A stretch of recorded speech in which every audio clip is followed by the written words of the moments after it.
नमस्कार, मैं निमिषा आज आपके समक्ष लेकर प्रस्तुत हूँ चंद्रकांत देवताले जी की कुछ रचनाएं।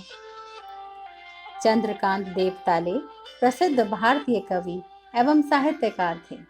वह देश की 24 भाषाओं में विशेष साहित्यिक योगदान के लिए प्रख्यात साहित्यकारों में शामिल थे। चंद्रकांत अपनी कविता की सघन बुनावट और उसमें निहित राजनैतिक संवेदना के लिए जाने जाते थे। तो आइए सुनते हैं उनकी कुछ कविताएं। पुनर्जन्म। मैं रास्ते भूलता हूँ, मैं रास्ते भूलता हूँ और इसीलिए नए रास्ते मिलते हैं। मैं अपनी नींद से निकलकर प्रवेश करता हूँ किसी और की नींद में। इस तरह पुनर्जन्म होता रहता है। एक जिंदगी में एक ही बार पैदा होना और एक ही बार मरना जिन लोगों को शोभा नहीं देता, मैं उन्हीं में से एक हूँ। फिर भी नक्शे पर जगहों को दिखाने की तरह ही होगा मेरी जिंदगी के बारे में कुछ कहना।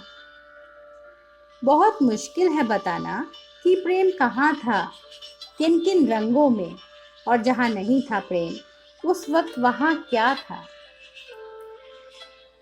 पानी, नींद और अंधेरे के भीतर इतनी छायाएं हैं और आपस में प्राचीन दरख्तों की जड़ों की तरह इतनी गुत्थम गुत्था कि एक दो को भी निकालकर हवा में नहीं दिखा सकता। जिस नदी में गोता लगाता हूँ, बाहर निकलने तक या तो शहर बदल जाता है या नदी के पानी का रंग। शाम कभी भी होने लगती है और उनमें से एक भी दिखाई नहीं देता, जिनके कारण चमकता है अकेलेपन का पत्थर, जिनके कारण चमकता है अकेलेपन का पत्थर।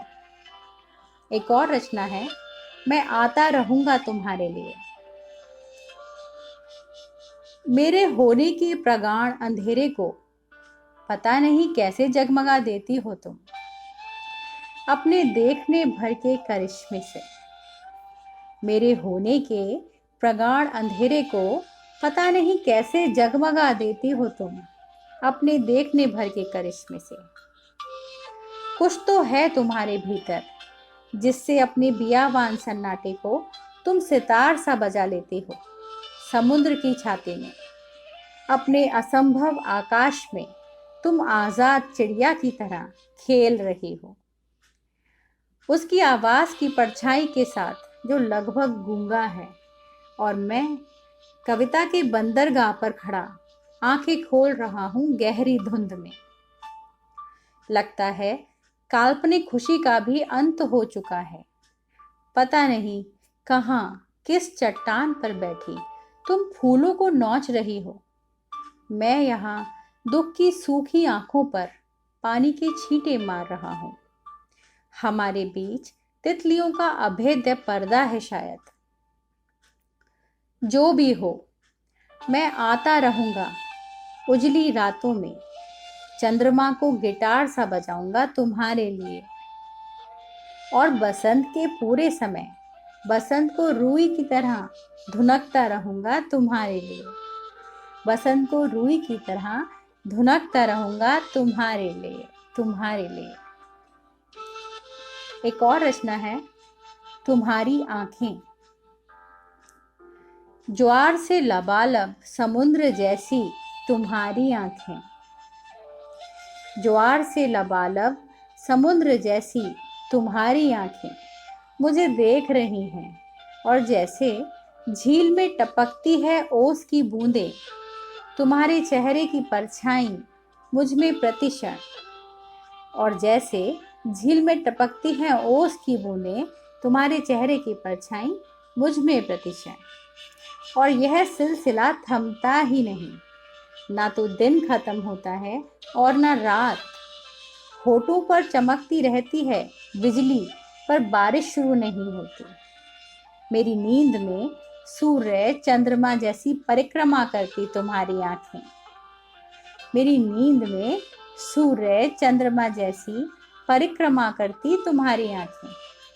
मेरी देह को कभी कंदरा, कभी तहखाना, कभी संग्रहालय, तो कभी धूप चांदनी की हवाओं में उड़ती पारदर्शी नाव बना देती हैं। मेरे सपने पहले उतरते हैं तुम्हारी आंखों में, और मैं अपने होने की असहजता से दबा उन्हें देख पाता हूँ जागने के बाद। मरुथल के कानों में नदियां फुसफुसाती हैं, और समुद्र के थपेड़ों में झाग हो जाती है मरुथल की आत्मा। पृथ्वी के उस तरह से एकटक देखती तुम्हारी आंखें मेरे साथ कुछ ऐसे ही करिश्मे करती हैं। कभी कभी चमकती हैं तलवार की तरह मेरे भीतर, और मेरी याददाश्त के सफ़ों में दबे असंख्य मोरपंख उदास हवाओं के सन्नाटे में फड़फड़ाते परिंदों की तरह छा जाते हैं उस आसमान पर जो सिर्फ मेरा है, उस आसमान पर जो सिर्फ मेरा है। धन्यवाद।